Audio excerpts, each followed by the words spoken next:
Bonjour à tous. Dans cette vidéo, on va voir comment mater le roi noir avec deux fous et notre roi.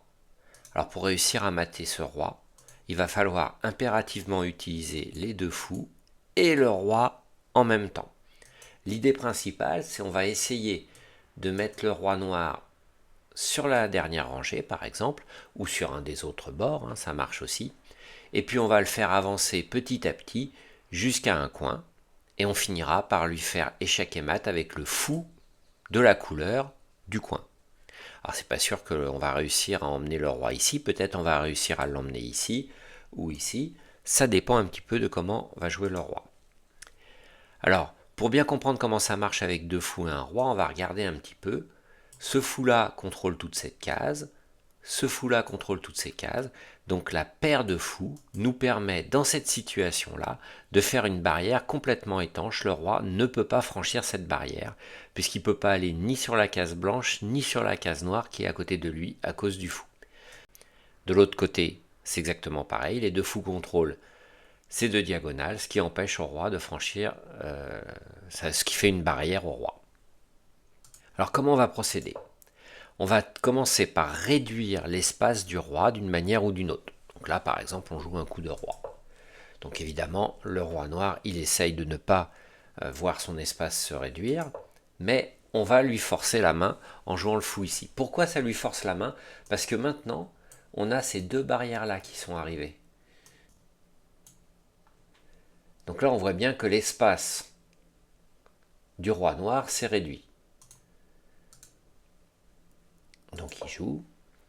On aimerait bien l'emmener sur cette rangée-là. Donc on avance notre roi.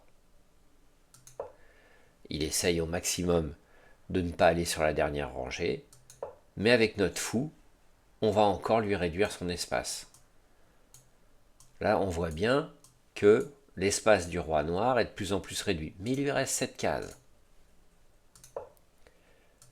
On avance avec notre roi. Cette fois-ci, il est parti au bord. Donc, notre roi contrôle toutes ces cases-là.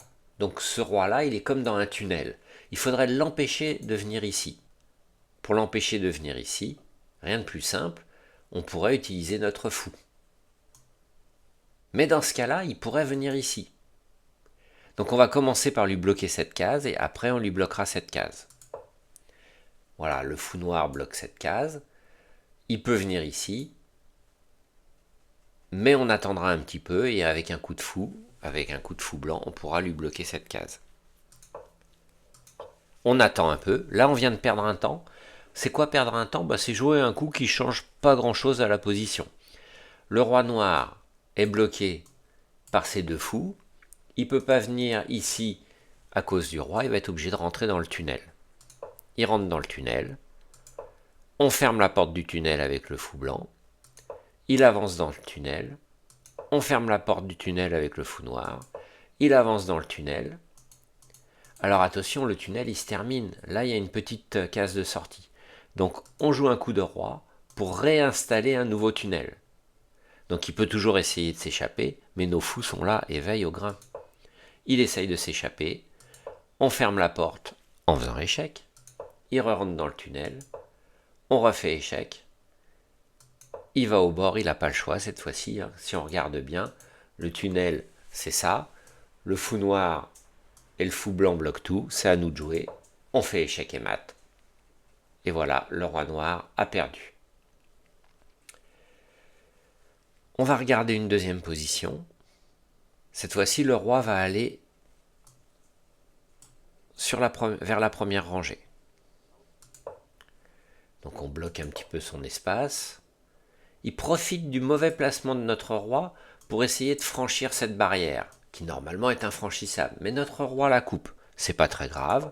On va se décaler. Le roi noir se dirige vers la première rangée. On est d'accord avec lui. On va aller le mater dans la première rangée. Et on commence à réduire son espace. Alors je fais la visualisation de l'espace du roi qui est de plus en plus réduit. Le roi noir essaye de ne pas se faire réduire son espace, mais en alignant nos deux fous, on fait des barrières complètement étanches. Vous vous rappelez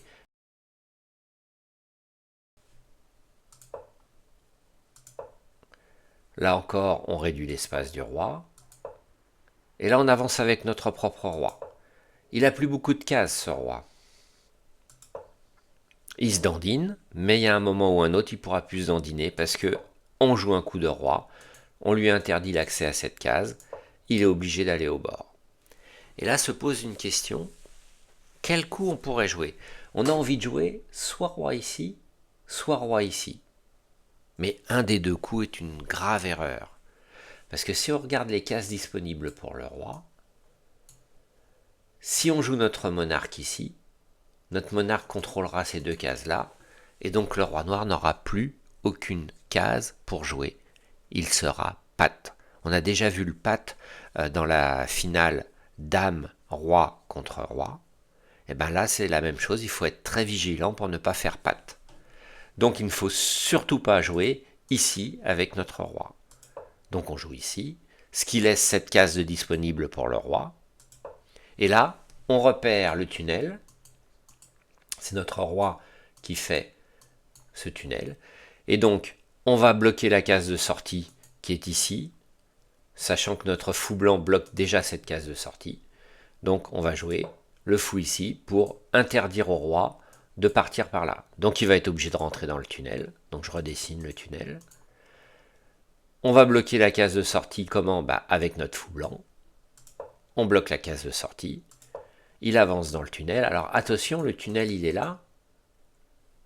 Le roi blanc doit bouger pour faire avancer le tunnel. Donc on se met en face. Maintenant le tunnel est bien en face.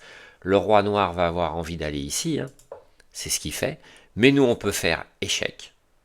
Et si on fait échec, alors je redessine le tunnel. Comme le tunnel est là, il ne peut pas aller là, il ne peut pas aller là. Il est obligé de rentrer dans le tunnel. On réduit. Là on perd un temps. Alors pourquoi on perd un temps? Parce qu'on aurait pu jouer le fou ici, ce qui aurait forcé le roi à avancer.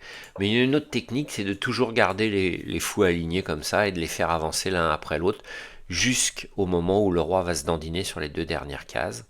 Donc là, on a joué ici. Le roi est obligé d'avancer. On modifie le tunnel parce que il aurait pu sortir par cette case-là. Il recule. Alors je redessine le tunnel. Ce fou-là empêche le roi de sortir. On fait échec. Il est obligé d'avancer dans le tunnel. On refait un petit blocage avec le fou blanc. Donc le tunnel, il est là. Le roi ne peut pas aller ici à cause du fou blanc. Il va dans le coin. On se met en face. Alors attention, si on jouait le fou ici, on bloquerait cette case et le roi n'aurait plus de case. Encore une fois, il serait patte. Donc là, on est attentif. On se met en face. Le tunnel, c'est juste ça maintenant. Le roi revient. Échec. Il n'a pas d'autre solution. Il va dans le coin. Échec et mat. On aurait très certainement pu aller plus vite pour faire échec et mat. Ce qui est important quand on joue ce type de finale, c'est de ne pas faire patte et de gagner la partie. Maintenant, on peut utiliser plus ou moins de coups. Vous avez vu la technique, c'est en gros la technique du tunnel. Le roi noir, je recule un peu. Le roi noir ici, il est dans un tunnel et nos deux fous empêchent les cases de sortie du tunnel. Donc le roi il est obligé d'avancer inexorablement vers la case H1 et il va se faire mater sur la case H1. Et on pense toujours à ce que notre roi bouge en même temps que le roi noir pour faire avancer le tunnel. Je vous propose maintenant un exercice. Alors maintenant vous avez l'habitude, les exercices, vous posez la position sur lichess. Là c'est un petit peu plus compliqué avec deux fous, mais c'est toujours pareil, je ne vous donne pas de solution. Vous jouerez soit avec les blancs, soit avec les noirs. Si vous jouez avec les noirs, dans ce cas-là, c'est l'ordinateur qui vous montrera comment faire. Si vous jouez avec les blancs, c'est à vous de trouver les bonnes séquences de coups pour mater le roi noir. Avec deux fous, ça reste quand même complètement faisable. Donc je vous propose cet exercice. Vous posez la position avec lichess et vous essayez de le résoudre en force 6 sur lichess. Voilà, cette vidéo est maintenant terminée. À bientôt.